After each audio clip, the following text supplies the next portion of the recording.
वरना अशांति का कोई कारण नहीं है। कहीं सद्गुण भगत कुछ भी मंत्रों में जाकर कर रहे हैं अथवा निर्गुण निराकार को उस अनादि ब्रह्म को अंदर में जो विधियों से कोई धारण कर लेता है, फर्क है नहीं। इसलिए ओमकार को जिन्होंने जाना है, उस निर्गुण निराकार ओम अनादि सत्ता को जाना है, वही अवतार कहलाए हैं। जैसे समय समय पर कबीरदास जी हुए हैं, रविदास, दयाल और गुरु साहब, मीरा और इतने सूफी संतों ने उस ओमकार को जान करके इस मृत्यु लोक में अंदर की रूहानियत की झलकें दे दी। तो उन्होंने ही ओमकार के स्वरूप को जाना कि वो निर्गुण निराकार सत्य चित आनंद स्वरूप है। इसलिए दासी हमेशा ही सभी के मृत्यु में विराजे उस सच्चिदानंद को करोड़ों बार नमस्कार भेजती है, ताकि हम जीव आत्माएं जो इस मृत्यु लोक में भ्रमण कर रही हैं, अपनी पहचान को उभारें और ईश्वरीय अंश में उतरे कि हम कौन हैं। इसलिए इस तरह निर्गुण निराकार और सर्वगुण साकार को खोलने वाले ब्रह्मदर्शी, तत्वदर्शी, योगियों के योग देने वाले इस तरह की बातों को बाहर रख देते हैं कि इस तरह की भ्रांतियां जो मृत्यु रूप में आ गई हैं वो चारों तरफ अशांति का कारण बन गई हैं। ठीक है, तो हमें समझना चाहिए जो भी हमारा जप तप संयम जहट जो मंत्रों में प्रतिमाओं को रिझाने पर यदि अंदर में शांति का दिया बनता नहीं है तो कोई तो भक्ति में कमी है। इसलिए भगवान और भगत को जो सही मायने से जानते हैं वो निर्गुण निराकार को ही व्यक्त करते हैं। जब तक निर्गुण निराकार को हम सही पहचान में नहीं लेंगे तो कभी भी सच्चिदानंद भगवान का सही जयकारा, अंदर का नाद, अंदर का कुशल, अंदर का होरा प्रकट कर नहीं सकेंगे। इसलिए इस तरह की ज्ञानवान के सत्संग आपकी स्मृति को उभारते हैं कि हम यदि मंदिरों में आकर श्री राम भगवान की या कृष्ण भगवान जी की या अपने उपगणेश अथवा माता देवी देवताओं की पूजा आराधना करते हैं तो समझना पड़ेगा कि ये अवतार हैं, परमात्मा नहीं है। बहुत गहरा विषय है, बहुत गंभीर विषय है कि इस तरह की बात में कोई शंका उठा सकता है कि यदि वो आने वाले राम परमात्मा नहीं थे तो और कौन परमात्मा हो सकता है। ये अवतार नहीं है, इन्होंने अपनी सत्ता से, अपनी चेतन की स्मृति से, उस चेतन की स्मृति से 5 अनात्म भूतों के जो प्रकृति के शरीर हैं वही धारण करके अवतरित में नीचे आना, ऊपर से नीचे आ गए हैं और मृत्यु लोक में आकर उन्होंने अवतारों का दिखाया है कि अवतार हमेशा हृदय में आकर ही धारण किया जाएगा। तो साफ जाहिर है वो भी किसी आराध्य देव की स्तुति कर रही है। तो वो आराध्य देव कौन है? देवों के देव, आदि देव वासुदेव। जिस वासुदेव की मंत्रों में इतनी महिमा है, इतना गुणगान गोविंद का कृष्ण का किया जाता है, वास्तव में उस कृष्ण को समझना पड़ेगा। जब तक सही मायने से शरीरों से परे हटकर हम उस कृष्ण की तरफ नहीं आएंगे, कभी भी अपनी चेतन सत्ता के स्पंदन को धारण कर नहीं सकेंगे। तो कृष्ण कौन है? Krishna is not body. 5 अनात्म तत्वों की माया से शरीर को धारण करके, अपनी ही माया को धारण करके अपनी लीलाएं मात्र की हैं, लेकिन अपनी उन सभी लीलाओं में वो अपने मायापति को, अपने निर्गुण स्वरूप को कभी नहीं भूले हैं। इसीलिए किसी भी तरह की माया की परिस्थितियों का ना तो राम भगवान पर ना कृष्ण भगवान पर कोई असर नहीं हुआ है। इसलिए साफ जाहिर है कि जो संत सच्चिदानंद को बाहर गिराना चाहते हैं तो वो जो आद से सत्य हैं, जो चित्त में चेतन है, वो आनंददायक है, केवल वही भगवान है। वास्तव में तो राम कृष्ण अथवा दूसरी आराध्य शक्तियाँ, देवी देवताओं को जो हम मनाने में लगे रहते हैं, क्या उनके मनाने से अंदर में आत्मा में किसी भी तरह की आत्म अनुभूति को ले पाते हैं? इसलिए इस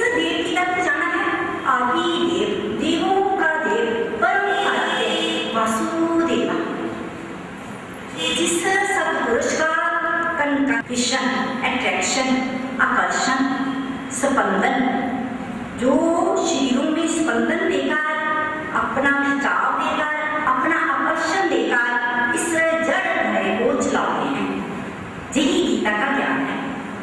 एक तरफ रथ ही बताया है, दूसरी तरफ रथ बताया है। ये रथ शरीर है, इंद्रियां इसके घोड़े हैं, वो रथी तो वही एक वासुदेव है, वही कृष्ण है, अवतरित हुए। लेकिन कहाँ से अवतरित हुए? अपनी परम सत्ता से, अपनी चेतना से, the existence, the power, the fact, the truth, the seer, not doer. कुछ किया नहीं, अपनी लीलाओं को करते हुए वो हमेशा ही साक्षी रहते हैं, दृष्टा रहते हैं। सभी लीलाओं को करते हुए भी उनके अंतर मन में, उनके दूसरे शरीर में, चित्त में किसी भी तरह की परिस्थितियों का प्रभाव नहीं है। तो ये संत जानने के बाद मृत्यु लोक में अपने भाई बहनों के आगे इस तरह की युक्ति रखते हैं, एक पहेली रखते हैं कि यदि वो परमात्मा इस भूमंडल को चलाते हुए जिन आत्माओं को आवागमन में ले आते हुए निर्लेप अवस्था में रह जाते हैं, उसी तरह हम ब्रह्मवाणी के बाद चित्त की निर्लेप अवस्था में रहना सीख सकते हैं। जैसे ही इन बातों को सुनने में कशिश लग जाती है, मन अपने आप मानने लग जाता है वास्तव में मन के अंधेरों के कारण ही ये मृत्यु रोग है, वरना तो जहाँ पर कुछ भी नहीं है। इसलिए रोग ताल हुए हैं। कब कब उन्होंने अवतरित लिया इस धरती पर, वो अवतार रूप में आए जब जब धर्म की गिरावट हो जाती है, जब धर्म का नाश हो जाता है, पापों का बहुत वृद्धि हो जाती है, तब तब अवतारों को आना पड़ता है। लेकिन परमात्मा के जो ईश्वरीय अंश संग नित्य अवतार हैं, हर समय समय पर परमात्मा ने अपने अवतारों को पैदा किया है। क्यों किया है? क्योंकि उनको अपने इस मृत्यु लोक में जरूरत है। कारण क्या है? हम सब जीव आत्माएं उसी परमात्मा का अविभाज्य अंग है, लेकिन मन अनादि से, अपने सत्य लोक से, अपने भगवान के श्री चरणों से अलग होकर इस मृत्यु लोक को सच दिखा रहा है। ये छोटी सी भ्रांति है, बहुत बड़ी नहीं है। इसलिए मन की मूल स्थिति को पहचानना पड़ेगा कि मन का मूल अस्तित्व क्या है। मन का मूल अस्तित्व ब्रह्म है।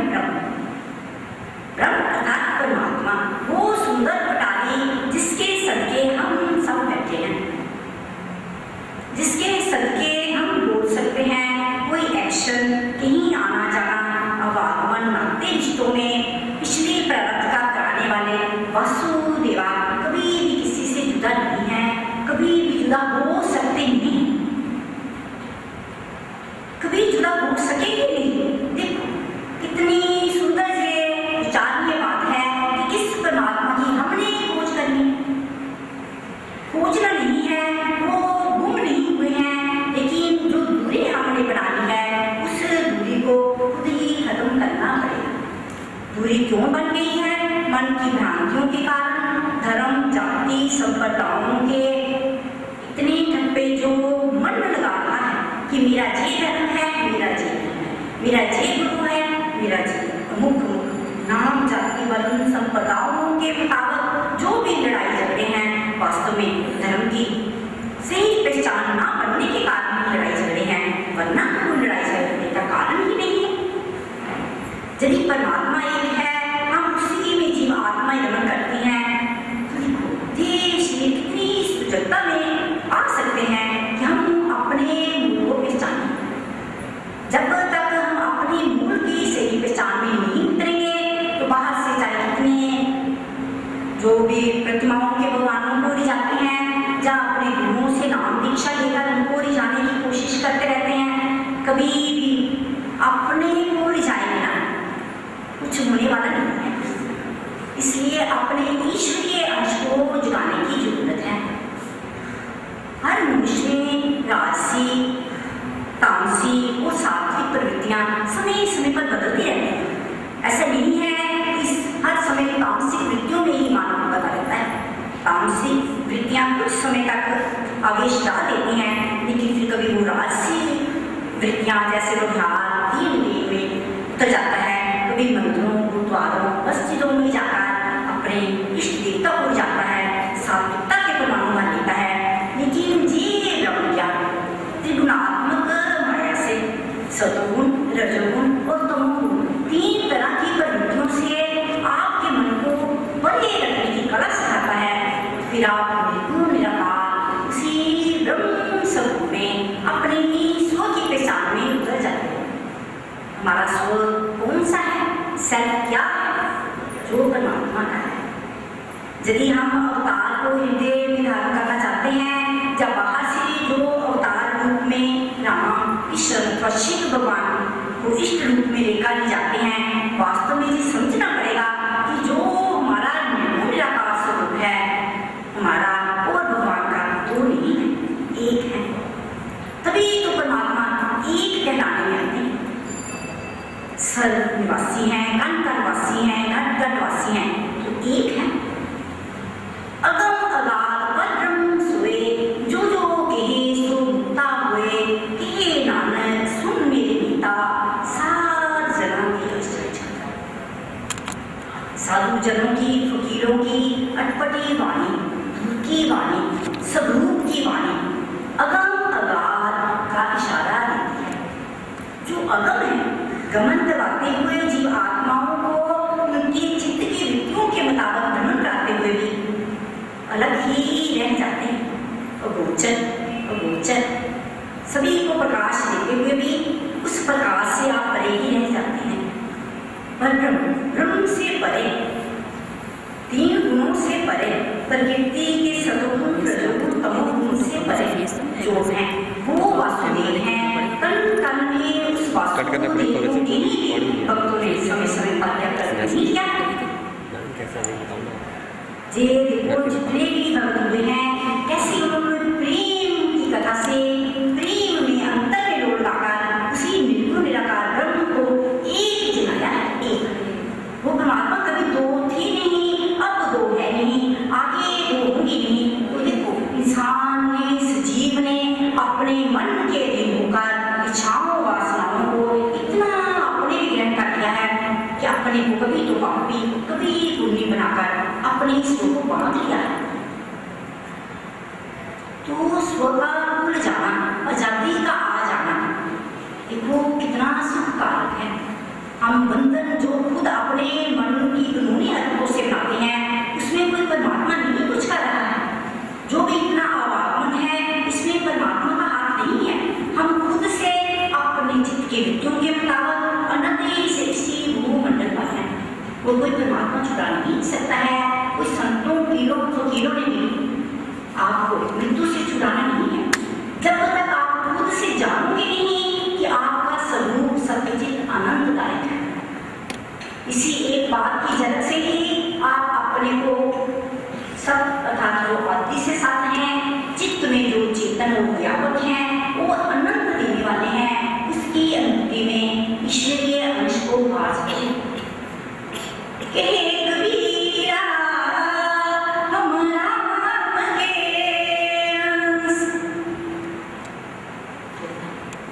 जाती हैं, अपने मित्र लोगों में मिलती हैं, फिर उसी प्रकार का कपड़ा जो स्त्री चोले में या पुरुष चोले में जुड़ा है, उसी को धारण कर लेती है। इतनी बड़ी रहस्य है। यदि इन बातों की भ्रांतियों को छांटने की कोशिश जीते जी नहीं करेंगे, तो देखो फिर ये भ्रांतियां कितनी बनती ही जाएगी। वो भ्रांतियों के कारण इसी मृत्यु में फिर आवागमन है। लेकिन आत्मा की शुद्ध से ही पहचान हमसे सीखो। इसकी डेफिनेशन क्या है हमारे लिए? मैं, आत्मा अर्थात मैं, जो अंदर में बोलने वाला है, जो आंखों के पीछे देखने वाला है, जो पीछे के आत्मा की जो रीढ़ हमने बनाई है उसका भुगतान करने वाला है। दैट इज आत्मा, सोल। शरीरों के कितने मेल हैं, कितने साथी हैं, बचपन में कितने बनाए, फिर देखो शादी हो गई, ससुराल में इतने नाते रिश्तों के गठबंधन, फिर जैसे जैसे शरीर की अवस्थाएं हैं, कितना मंडल का जो हिसाब का बढ़ता चला जा रहा है। लेकिन इस आत्मा का कौन है?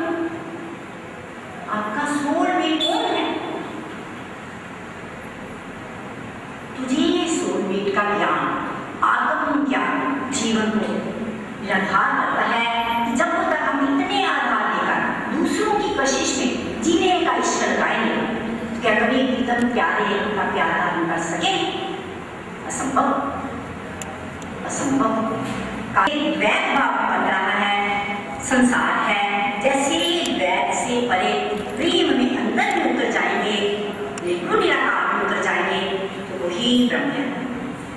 वास्तव में ये सृष्टि ही ब्रह्म है, ब्रह्म ये परमात्मा का विराट स्वरूप ही तो है। तो देखो ये एनालाइज इतना आपको निराधार करेगा कि अपने को पहचानो, हु एम आई, हम कौन है, हम कौन है। तो ईश्वरीय अंश उतरेगा। तीन तरह की प्रवृत्तियां जो समय समय पर चित्त पर आच्छादित हो जाती हैं, आप उनको दोबारा सीख जाओगे। वो जो ईश्वरीय अंश, जो परमात्मा का सब का एक स्वरूप है, उसका सुख, उसकी चेतनता, उसका आनंद अंदर में बने रख जाएगा। यदि हम कहें कि कुछ छोड़कर हम परमात्मा की तरफ जाएं, इस तरह संभव है। इस समय शरीरों से भागकर, कहीं जंगलों में छिपकर हम कहें कि हम समाधियों में उतर सकते हैं, क्योंकि शरीर को हर समय जरूरत है। सिर के ऊपर छत की जरूरत है, पहनने के लिए वस्त्रों की जरूरत है, खाने के लिए भोजन की जरूरत है।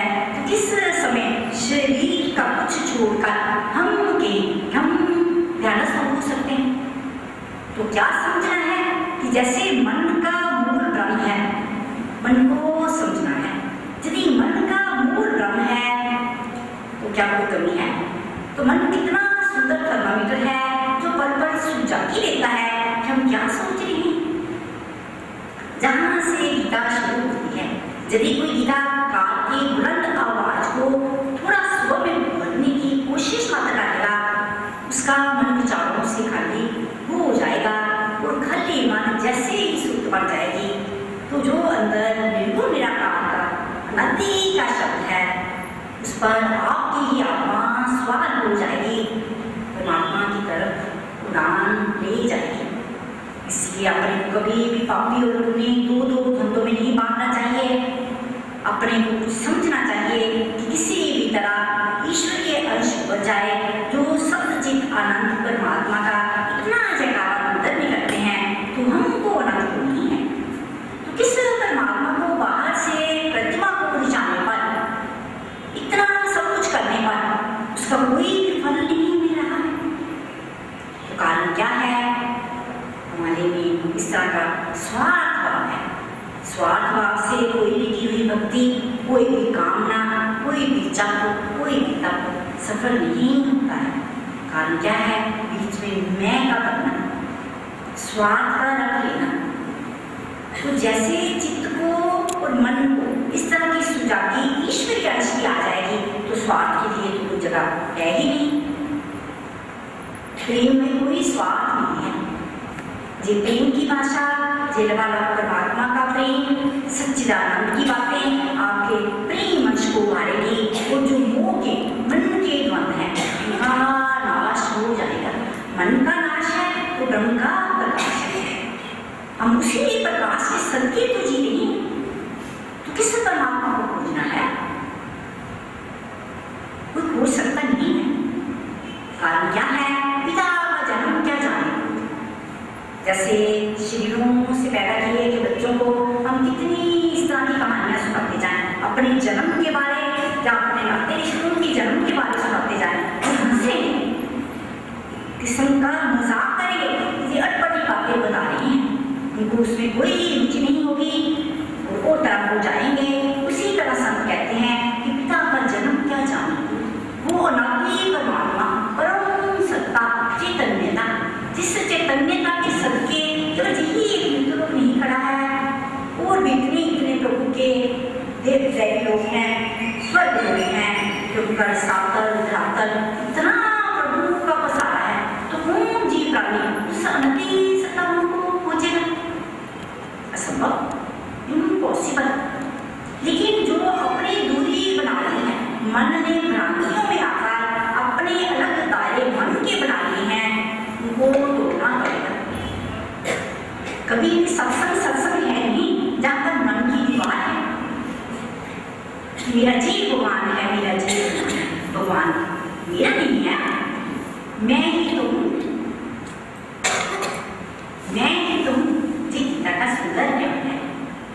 भगवान जी ने अर्जुन को गीता सब शास्त्र में दर्शाया है कि अर्जुन जब वो चेतन में मैं ही तो हूँ, कौन सी मैं आ गई, आत्मा की मैं। हे अर्जुन, तेरे भी बहुत से जन्म हुए हैं, मेरे भी बहुत से जन्म हुए हैं, तू उनको नहीं जानता है, मैं उनको जानता हूँ। किसको जाना? भगवान कृष्ण ने क्या अर्जुन के आगे जलाने की कोशिश करी? कौन सी कशिश उसने पैदा की? आत्मा, आत्मा। ये छोटी सी मुसाफरी है, कुछ सीधी हड्डियां, कुछ टेढ़ी हड्डियां, वो भी ऋतु लोग में पीछे का प्रभु पर चला रही हैं। आत्मा की तो यात्रा अनंत अनंत है, तो क्यों मिलते हैं? शरीर की आसक्तियों के कारण, इसके महत्व के कारण और इतना वासनाग्रस्त हो जाने के कारण, देखो पिछले जन्म की जीव आत्मा जो अब शरीर में उतार कर रही है, इतनी बुरी है, लाचार है, लेकिन आगे होश ना होने के कारण फिर कर्मों की गति अति गहरी चली जा रही है। इस जीव कर्म का मरण सब शास्त्र है। जैसे अर्जुन के सामने उस युद्ध क्षेत्र में युद्ध करने का कारण आता है, तो मुख के बादल चित्त पर छा जाने के कारण क्षत्रिय धर्म है, शूरवीर है, लेकिन ये देखिए आत्मावस्था में आ जाता है, घबरा जाता है। ये माधव मेरा को लग रहा है मेरा युद्ध करने का परिणाम अच्छा नहीं है, इससे तो अच्छा है कि मैं संन्यास में चला जाऊं। मैं युद्ध करने को श्रेष्ठ नहीं समझ रहा हूँ कि अपने ही भाई सगे संबंधियों पर इस तरह हथियारों से उनको और तरह से काट दूँ, मेरे चित्त में से शोभनीय नहीं है। तो कृष्ण भगवान जी का कौन सा गीता का ज्ञान चला, कौन से ब्रह्म के विचल? ये अर्जुन तेरे इस तरह की ज्ञान की बातें तो करता है, ज्ञान की बातें तो संन्यास की करता है, लेकिन क्या तू मन की स्थिति में है? संन्यास शब्द नहीं है। किस संन्यास को कहता है कि कर्म को छोड़कर ये माधव मैं संन्यास में चला जाऊं और लहू नहान कर मेरे से बच जाए। भगवान श्री कृष्ण ने बाहर की परिस्थितियों में कोई बदलाव नहीं किया है, लेकिन चित्त की अवस्था में ब्रह्म के तीरों से जैसे मुख से दूसरे सुंदर आकाश में, मन के खुले आकाश में अर्जुन को स्थित कर दिया। वही अर्जुन है, वही उसका क्षत्रिय धर्म का वो कर्म है, वही परिस्थितियां हैं, लेकिन अर्जुन बदल गए। क्या बदला? ज्ञान से चित्त की अवस्था, चित्त में मैं मन का उभरना, देखो कितना दुखदायक है। भगवान के सामने अपनी शूरवीरता को जला रहा है कि शायद मेरे करने से कुछ होना है।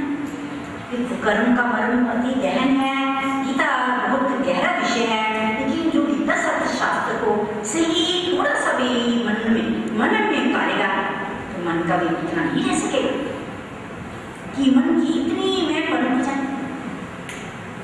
हम शरीरों में क्यों दुखी हैं? केवल इस जड़ता का वास जो चेतना को हो रहा है, उसी के कारण ही मन में होता है।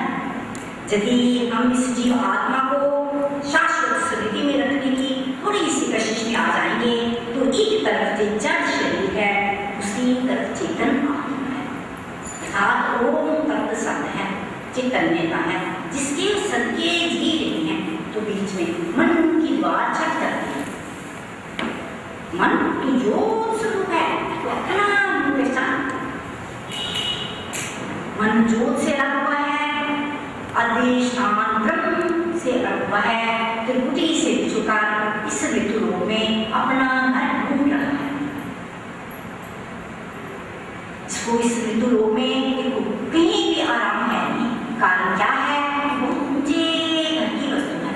मन जहाँ का नहीं है, मन परमात्मा का है, तन माता पिता से जहाँ का मिला है।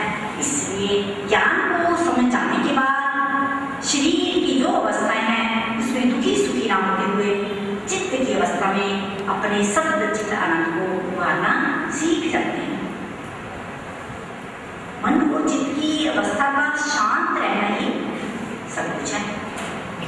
यदि चित्त अशांत है, किसी भी कर्म को कर रही है, उसका फल भी पा नहीं रही है, तो भक्ति को समझना चाहिए।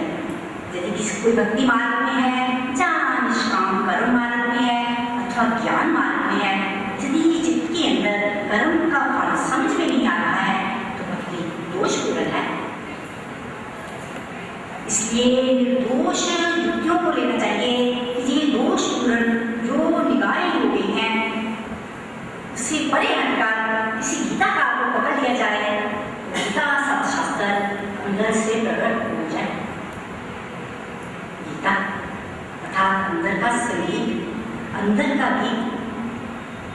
वही गीता है।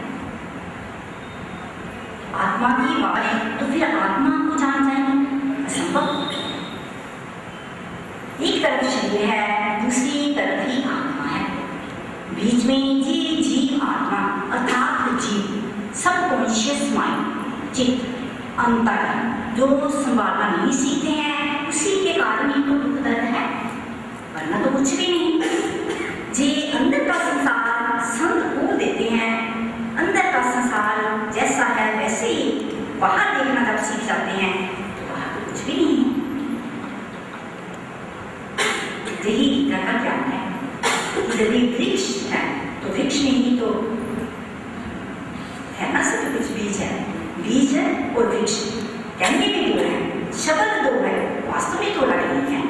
बीज के बिना वृक्ष नहीं है, वृक्ष के बिना बीज नहीं है, ऐसे शरीर के बिना आत्मा नहीं है, आत्मा के बिना शरीर नहीं है। तो ये बात है, समझौता क्यों नहीं है कि जीव इतना मन पर हावी हो जाता है कि अपने मूल अस्तित्व को भूल जाता है। जीव है ये ब्रह्म, तू मान ना मान, तू है भगवान, है ये भगवान। लेकिन मन को मनाना पड़ेगा।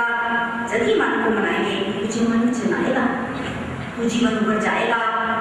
इसकी राशि और तामसिक वृत्तियां पटल से पीछे हटती हुई सात्विक परिणामों में जैसे शरीर में और आप धारण कर जाओगे, देखोगे और ही तो सब कुछ है जिसके सदके हम जीते हैं। तुझे विचारों की प्रदूषण को जब ब्रह्म ज्ञान करता है, हम बाहर से तो देखो कितना संभालते हैं, अपने को सुधारते हैं, जहाँ पर बैठते हैं वो भी कहते हैं कि सात्विक हमको कुछ चाहिए, लेकिन विचारों को सात्विकता में रोने की कोशिश क्यों नहीं करते? कारण क्या है? द्वैत, ईर्ष्या कि दूसरा मेरे से